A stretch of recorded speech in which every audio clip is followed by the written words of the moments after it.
Assalamualaikum warahmatullahi wabarakatuh. Bismillahirrahmanirrahim. Alhamdulillahirrahmanirrahim. Wassalatu wassalamu ala asyrofil anbiya'i mursalin Sayyidina Muhammadin wa ala alihi wa sahbihi ajmain, amma ba'du. Yang terhormat kepada Bapak Nur Yusuf SPDI dan kami hormati kepada kakak PPL yang sedang bertugas di MAN 1 Cianjur, yaitu Kak Dimas, serta teman-teman lainnya yang berbahagia. Pertama-tama marilah panjatkan puji syukur atas Allah Subhanahu wa taala karena telah memberikan rahmat kesehatan dan keselamatan kepada kita semua.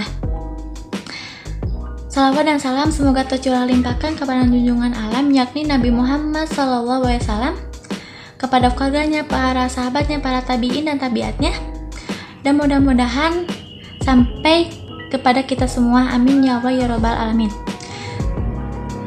Perkenalkan, nama saya Siti Nurhayati dan rekan saya Sakinah Mawaddah Warahmah yang akan bertugas sebagai moderator pada hari ini. Kami berdua akan membimbing jalannya presentasi ini. Adapun materi yang akan dibahas pada presentasi kali ini yaitu berkompetensi dalam kebaikan.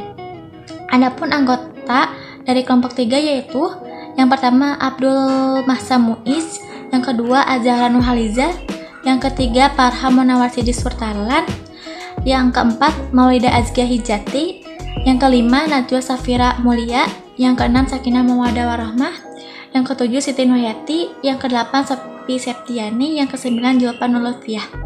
Baik, untuk mengefisiensikan waktu, izinkan saya untuk membacakan susunan acara yang akan kita lewati. Yang pertama, ada pembukaan, yang kedua penyampaian materi, yang ketiga sesi tanya jawab, yang keempat kesimpulan, dan yang kelima penutup. Baik, langsung saja kita ke sesi yang pertama, yaitu pembukaan. Marilah kita buka acara ini dengan mengucapkan basmalah bersama-sama.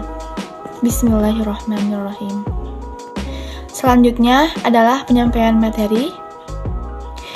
Saya persilahkan kepada para penyaji untuk menyampaikan materinya. Seorang muslim sejati harus senantiasa berlomba-lomba dalam ketaatan dan selalu bersegera dalam kebaikan, karena umur itu pendek dan ajal itu terbatas. Berlomba-lomba dalam melaksanakan kebaikan ukhrawi adalah hal yang terpuji, yang akan bisa memperkaya kehidupan dan menjadikan seorang muslim berambisi untuk bisa mengangkat dirinya baik di hadapan Allah. Sedangkan berlomba-lomba dalam masalah duniawi adalah tercela, karena akan membuat lalai dari Allah dan akhirat dan membawa kepada kejelekan, kemungkaran, serta mendorong untuk meninggalkan kewajiban dan mengambil yang haram. A'udzubillahi minasyaitonirrajim. Bismillahirrahmanirrahim. Walikulli wijhatun huwa mulliha fastabiqul khairat aynama takunu ya'ti bikumullahu jami'a innallaha ala kulli syai'in qadir. Artinya, dari setiap umat mempunyai kiblat yang dia menghadap kepadanya, maka berlomba-lombalah kamu dalam kebaikan di mana saja kamu berada. Pasti Allah akan mengumpulkan kamu semuanya. Sungguh Allah Maha Kuasa atas segala sesuatu. Quran Surat Al-Baqarah ayat 148. Ayat ini dapat dipahami sebagai dorongan untuk umat Islam agar berlomba-lomba dalam kebaikan. Tentunya harus merujuk dengan aturan Allah Subhanahu wa taala, yaitu Al-Qur'an dan hadis yang sahih. Pada ayat ini Allah menjelaskan bahwa setiap umat memiliki kiblatnya masing-masing.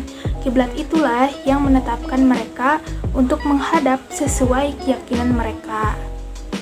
Dan kaum muslimin memiliki kiblat yang telah ditetapkan oleh Allah Subhanahu wa taala, yaitu Ka'bah. Dalam tafsir Al-Misbah dijelaskan bahwa Allah memerintahkan umat Yahudi untuk berkiblat ke Baitul Maqdis, dan umat yang lain melalui nabi dan rasulnya menghadap ke arah tertentu. Namun dalam ayat ini Allah memerintahkan untuk menghadap ke Ka'bah untuk semuanya. Dalam ayat ini Allah memerintahkan kepada umat Islam untuk senantiasa berlomba-lomba dalam hal kebaikan.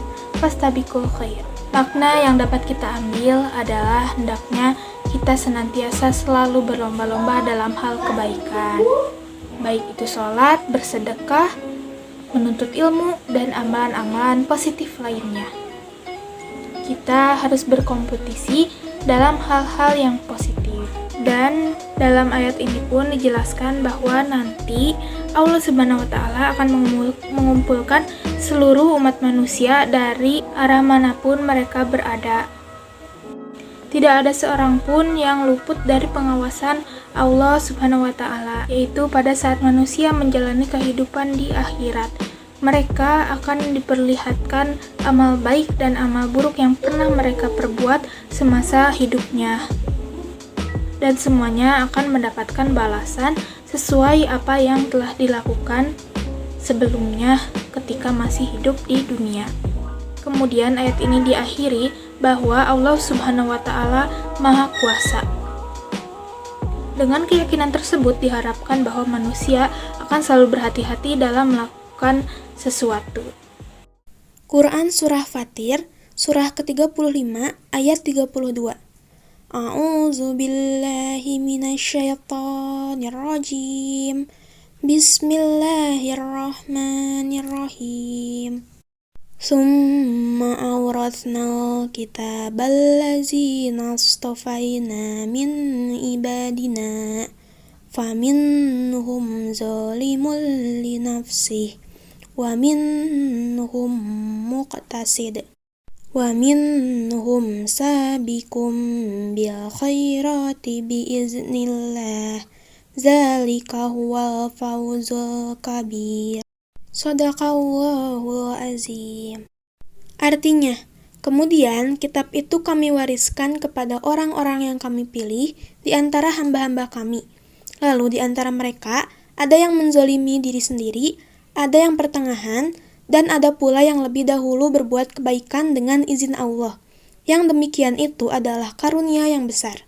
Surah ini menjelaskan bahwa Allah Subhanahu wa Ta'ala telah menurunkan Al-Quran kepada Rasulullah SAW untuk digunakan sebagai pedoman bagi umatnya. Namun, di antara umat Islam ada berbagai sikap yang mengambil Al-Quran sebagai pedoman hidupnya. Di antaranya yaitu, kelompok yang pertama adalah mereka yang menzolimi dirinya sendiri, yaitu orang yang meninggalkan perintah-perintah Allah dan mengerjakan berbagai perkara yang diharamkannya. Yang kedua yaitu mereka yang bersikap pertengahan, yaitu di samping melakukan kewajiban-kewajiban dan menjauhi larangan-larangannya, namun mereka terkadang meninggalkan perkara-perkara yang disunahkan dan melakukan perkara-perkara yang dimakruhkan. Dan yaitu ada yang ketiga, mereka bersikap segera melakukan kebaikan-kebaikan dengan izin Allah. Golongan ini senantiasa mengerjakan perbuatan-perbuatan yang diwajibkan dan yang disunahkan, serta menjauhi perkara-perkara yang diharamkan dan juga dimakruhkan. Menurut Ar-Razi, ia menafsirkan bahwa zolimun li nafsi adalah orang-orang yang lebih banyak kesalahannya, sedangkan muqtasid yaitu orang yang seimbang antara kesalahan dan kebaikannya. Adapun sabikun bil akhirat adalah orang yang lebih banyak kebaikannya. Ketiga kelompok tersebut, sebagaimana dijelaskan dalam hadis, tetap masuk surga meskipun dengan cara yang berbeda-beda. Rasulullah Shallallahu Alaihi Wasallam dalam sebuah hadis yang diriwayatkan dari Abu Darda bersabda, An Abi Darda, qala sami'tu Rasulullah Shallallahu Alaihi Wasallam yaqulu, qala Allah Azza wa Jalla, thumma awrathnal kitabal ladzina astafaina min indina faminhum zalimun li nafsihi wa minhum muqtasid wa minhum sabiqun bil khairat biiznillah fa ammal ladzina sabaqul khairat fa ulaika alladzina yadkhulunal jannata bighairi hisab wa ammal ladzina iqtasadu fa ulaika alladzina yuhasabuna hisaban yasira wa ammal ladzina zalamu anfusahum fa ulaika alladzina yuhsabuna fi tulil mahsyar Summa humul ladzina talafahumullahu birahmatih fahum yaqulun alhamdulillahilladzi adhaba 'annal hazana inna rabbana laghafurun syakur alladzi ahallana daral maqamati min fadlihi la yamassuna fiha nasab wa la yamassuna fiha lughub. Rawahu Ahmad. Artinya, dari Abu Darda, dia berkata, saya mendengar Rasulullah Shallallahu Alaihi Wasallam bersabda, Allah Subhanahu wa taala berfirman, "Kemudian kitab ini kami wariskan kepada orang-orang yang kami pilih di antara hamba-hamba kami. Lalu di antara mereka ada yang menzolimi diri sendiri dan ada yang pertengahan, ada pula yang lebih dahulu berbuat kebaikan dengan izin Allah. Adapun orang-orang yang lebih dahulu berbuat kebaikan, mereka adalah orang-orang yang akan masuk surga tanpa hisab. Orang yang pertengahan, mereka adalah orang-orang yang akan masuk surga dihisab dengan hisab yang ringan. Orang yang menzolimi diri sendiri, mereka adalah orang-orang yang dihisab dalam lamanya mahsyar. Kemudian, kerugian mereka itu diganti oleh Allah dengan rahmatnya. Maka mereka pun berkata, segala puji bagi Allah yang telah menghilangkan duka cita dari kami. Sesungguhnya Tuhan kami benar-benar maha pengampun, maha mensyukuri, yang menempatkan kami dalam tempat yang kekal karena karunia-Nya. Di dalamnya kami tiada merasa lelah dan tiada pula merasa lesu. Hadis riwayat Ahmad nomor 20.734. Dari hadis yang diriwayatkan Imam Ahmad, dapat kita pahami bahwa dzalimun li nafsi, muktasid, dan sabikun bil khairat, situasinya akan berbeda-beda pada saat memasuki surga. Kelompok sabikun bil khairat akan masuk surga tanpa melalui hisab. Kelompok muktasid atau pertengahan akan masuk surga dengan proses hisab yang mudah. Kelompok dzalimun li nafsi akan masuk surga melalui proses hisab yang lama dan berat. Bahkan sebagian ulama berpendapat bahwa mereka harus merasakan neraka sebagai balasan amal buruk mereka yang telah dikerjakan pada saat hidup di dunia. Namun, mereka akan masuk surga dengan rahmat Allah karena sebesar apapun dosa, selama seseorang itu ada iman di dalam hatinya walaupun seberat zarah, niscaya Allah akan menggantinya dengan rahmatnya untuk masuk surga. Sebagaimana firman Allah, Quran Surat An-Nahl, Surat 16 ayat ke-97. A'udzu billahi minasyaitonir rajim. Bismillahirrahmanirrahim. Man 'amila shalihan min dzakarin aw unsa wa huwa mu'minun falanuhyiyannahu hayatan thayyibah walanaziyannahum ajrahum bi ahsani ma kanu ya'malun. Artinya, barang siapa yang mengerjakan amal soleh, baik laki-laki maupun perempuan dalam keadaan beriman, maka sesungguhnya akan kami berikan kepadanya kehidupan yang baik dan sesungguhnya akan kami beri balasan kepada mereka dengan pahala yang lebih baik dari apa yang telah mereka kerjakan. Dari ayat tersebut, Allah Subhanahu wa taala menjelaskan akan memberikan kehidupan yang sejahtera kepada siapapun, baik laki-laki maupun perempuan, apabila mereka mau beriman dan beramal soleh, dan balasan Allah bernilai lebih tinggi daripada yang mereka kerjakan. Sebelum melanjutkan kepada materi yang akan saya jelaskan, saya akan membacakan hadis terlebih dahulu.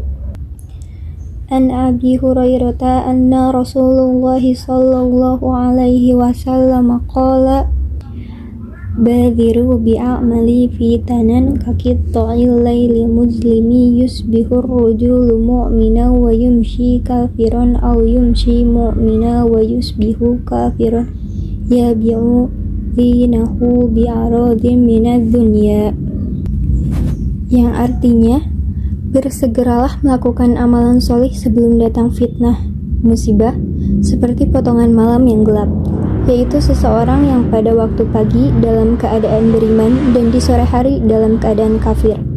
Ada pula yang sore hari dalam keadaan beriman dan di pagi hari dalam keadaan kafir. Ia menjual agamanya karena sedikit dari keuntungan dunia. Hadis riwayat Muslim nomor 118.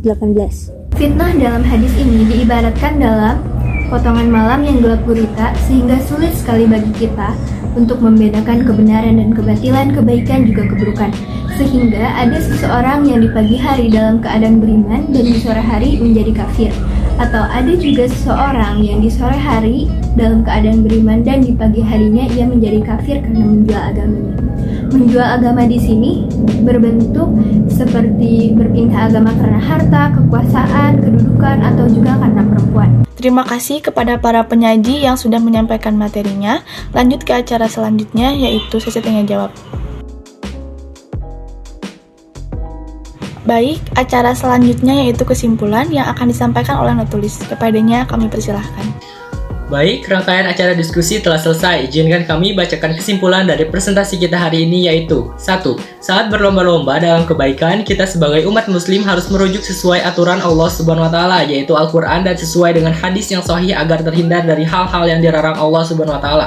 2. Kita harus berpegang teguh bahwa Allah Subhanahu wa Ta'ala telah menurunkan Al-Quran kepada Rasulullah SAW untuk dipergunakan sebagai pedoman hidup bagi umatnya. 3. Ada beberapa kelompok yang situasinya berbeda saat memasuki surga, yaitu dalimun munfasil, mutaksid, dan sabikun bil akhirat yang merujuk pada masuk surga tanpa atau dengan hisab. 4. Ketika kita beriman dan beramal soleh, maka balasan Allah lebih tinggi daripada apa yang kita kerjakan. 5. Kita harus berhati-hati dengan fitnah potongan malam, yang artinya fitnah tersebut tidak terlihat secara wajib. Berpegangan teguh terhadap agama.